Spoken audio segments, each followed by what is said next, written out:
Kita dah masuk tahun 2026.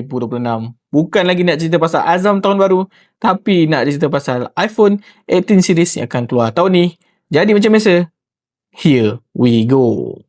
Leaks menarik yang pertama, Apple mungkin akan pisahkan pelancaran iPhone 18 series.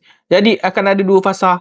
Fasa pertama, Apple akan perkenalkan model premium iaitu 18 Pro, Pro Max dan juga iPhone Fold.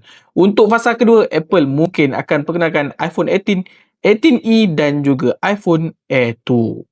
Leaks menarik yang kedua, dah pun iPhone baru. Jadi chip pun mestilah yang baru. Apple akan guna chip baru iaitu A20 yang akan dihasilkan oleh TSMC dengan binaan 2 nanometer.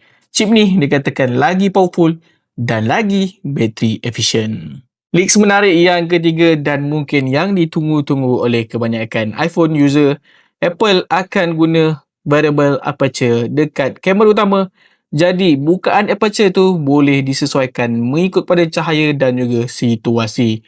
Kalau guna teknologi ni, gambar boleh jadi lagi cantik dan lagi padu. Leaks menarik yang keempat, mungkin kita dah boleh cakap selamat tinggal kepada Dynamite Island sebab iPhone 18 Pro mungkin akan guna under display Face ID dan Apple akan guna punch hole kamera yang akan diletakkan di bahagian kiri. Leaks menarik yang kelima, Apple mungkin akan redesign semula kamera control button. Apple tak nak lagi guna teknologi capacitive button yang mahal dan juga sukar untuk di-repair. Jadi itu dia 5 leaks menarik pasal iPhone 18 series. Korang rasa leaks mana yang akan menjadi kenyataan?